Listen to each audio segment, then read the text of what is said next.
रांची में हुए double murder की राजधानी रांची में घर में घुसकर भाई बहन की हत्या कर दी गई। वहीं हमले में घायल मां की हालत गंभीर बनी हुई है।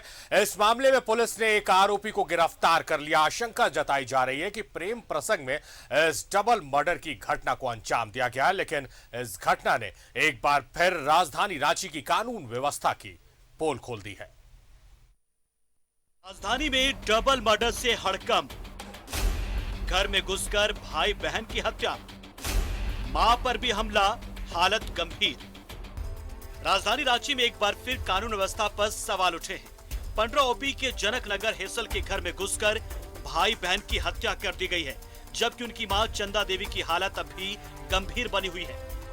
से एकदम से दरवाज़ा खोले, देखे इनकी जो बेटी है श्वेता वो ज़मीन पे थी ऐसे लेटी हुई, और चंदा दी अनस्टेबल कंडीशन में, काफ़ी ज़्यादा चोट था सर पे, चेहरे पे चोट था मारने का, और बैठी थी वो पर खून में पूरी लथपथ थी। हमारी बेटी और नातिन यहीं पर पड़ी हुई है। प्रवीण कुमार हमारा नाथ है, वो अंदर रूम में पड़ा हुआ था। ऊपर देखे तो ऊपर का छत का गेट खुला था। फिर उसके बाद में पुलिस को इन्फॉर्मेशन किया गया। मृतक श्वेता सिंह 12वीं की छात्रा थी, जबकि उसका भाई प्रवीण सिंह डीएवी बरियातू में 9वीं का छात्र था। दोनों अपनी मां चंदा देवी के साथ जनक नगर में किराए के मकान में रहते थे, जबकि उसके पिता संजीव सिंह अबू धाबी में नौकरी करते हैं। बताया जा रहा है कि सुबह 3 बजे के करीब चंदा देवी ने घर की साफ सफाई की, साथ ही अपनी स्कूटी को भी घर के बाहर किया। इस बीच अपराधी घर में घुसे और तीनों पर चाकू से हमला कर दिया। डबल मर्डर की इस घटना से इलाके में दहशत का माहौल है। उनका पूरा परिवार चला गया, और दूसरा बात कि कोई सेफ नहीं है। मतलब दिन दहाड़े सुबह के समय में ऐसी घटना अगर होती है तो हम लोग के मन में ऐसा डर बैठ गया है, हम लोग कोई सेफ नहीं है इस जगह पे। घटना की सूचना पर रांची के सांसद और विधायक भी मौके पर पहुंचे और पूरे मामले की जानकारी ली। सांसद संजय सेठ और विधायक सीपी सिंह ने पुलिस की कार्यशैली और कानून व्यवस्था पर सवाल उठाए। कि आपकी जो पेट्रोलिंग गाड़ियां मिली हुई हैं, ये सारे के सारे सिर्फ और सिर्फ बालू, ईटा और गिट्टी वाले ट्रक से पैसा वसूलने के लिए है, या मूवमेंट करने के लिए, गली गली में मूवमेंट करने के लिए? जब सारी सुविधाएं दी गई हैं तो आप डीजल बचाते हो, या सिर्फ गाड़ियों से अवैध वसूली करने के लिए बैठे हो, या लोगों की सुरक्षा के लिए? आए दिन शहर के अंदर जो घटनाएं घट रही हैं, इसका मूल कारण है सरकार का इकबाल खत्म होना। सरकारें, प्रशासन इसलिए बनती हैं कि प्रशासन का भय हो, अपराध कर्मी अपराध से दूर रहें। लेकिन इन 2.5-3 साल से जब ये सरकार आई है, आप देखो ऐसा कोई दिन बता दो कि शहर में कोई घटना नहीं घटी हो। घटना की सूचना पर सिटी एसपी भी मौके पर पहुंचे और मामले की जांच की। सिटी एसपी ने दावा किया कि आरोपियों की पहचान हो चुकी है। किस कारण मर्डर हुआ, अब इसकी जांच जारी है। सुबह लगभग 5 बजे की घटना है, और जो प्रारंभिक जानकारी है उसमें अक्यूज्ड की पहचान कर ली गई है।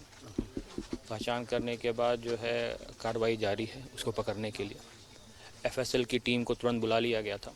एफएसएल की टीम आप लोग देख ही पा रहे हैं अपना काम कर रही है। हमने अभी इसको सैनिटाइज करने का प्रयास किया है ताकि जो इस जगह घटना घटी है वहाँ पर कोई जाने ना पाए। और जो मृतका हैं और उनके भाई, उनकी मदर से हम लोगों की कुछ बातचीत हुई है। हम लोग अभी उनका इलाज करवा रहे हैं। पहले प्राइमरी हम लोग का कंसर्न उनका इलाज करा के उनको बचाना है, उसके आगे फिर बाकी कार्रवाई की जाएगी। इस हत्याकांड को लेकर पुलिस ने एक युवक को हिरासत में लिया है, साथ ही मामले के जल्द खुलासे का दावा किया है। लेकिन इस घटना ने एक बार फिर राजधानी रांची की कानून व्यवस्था पर सवाल खड़े कर दिए हैं। न्यूज़ 11 भारत के लिए रांची से अंजनी की रिपोर्ट। तो राजधानी रांची में डबल मर्डर हुआ है और लॉ एंड ऑर्डर पर सवाल उठना लाजमी है, क्योंकि 2 मासूमों की हत्या कर दी गई है, जिससे किसी की दुश्मनी नहीं हो सकती, किसी को बैर नहीं हो सकता। सीधे रुक करेंगे अजय, हमारे सहयोगी हमारे साथ लाइव जुड़े हुए। अजय, 2 मासूमों की हत्या हो गई, आप वहां पर कवरेज के लिए गए थे। आसपास वाले लोग भी कितने भयभीत हैं, ये कह रहे हैं कि दिन दहाड़े जब इस तरह की हरकत हो रही है तो हम अपनी सुरक्षा को लेकर भी चिंतित हैं।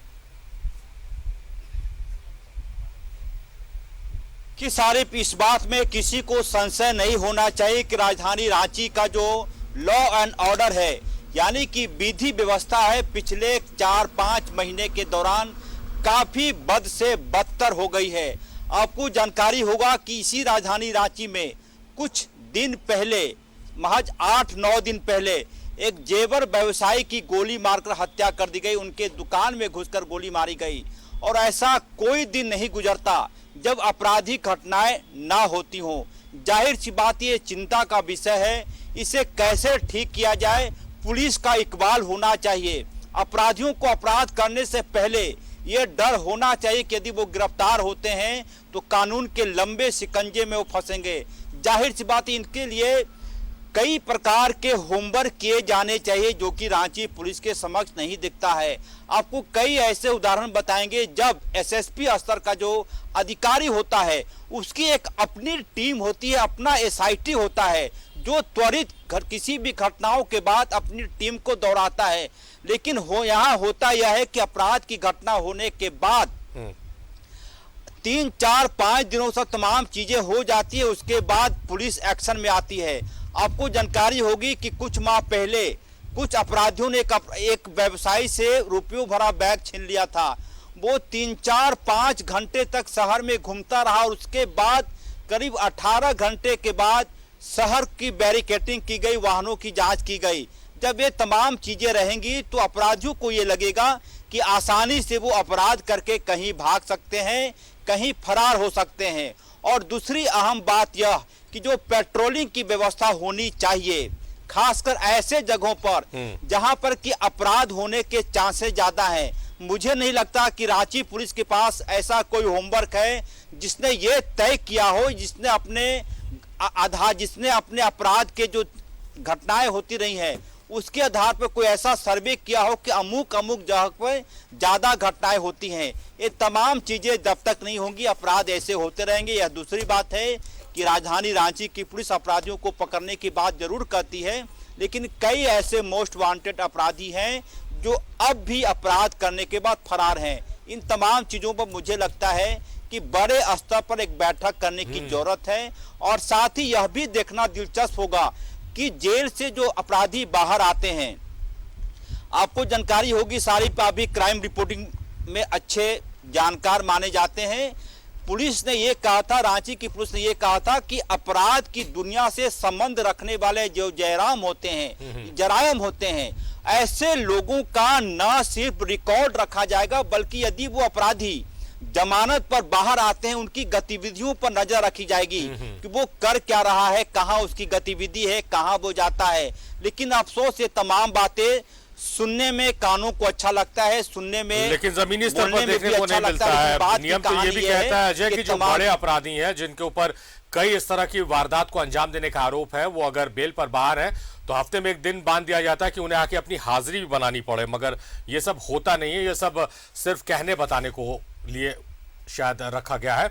उम्मीद है कि इस घटना से सीख लेने के बाद अब पुलिस जो है ज्यादा मुस्तैद दिखेगी और इस तरह के अपराधियों के हौसले को जरूर पस्त करेगी। बहुत शुक्रिया आज आप महत्वपूर्ण जानकारियों के साथ हमारे साथ चर्चा में जुड़े, आपका बेहद शुक्रिया। तो खबरों का सफर जारी रहेगा मगर यहाँ रुकेंगे छोटे से ब्रेक के लिए।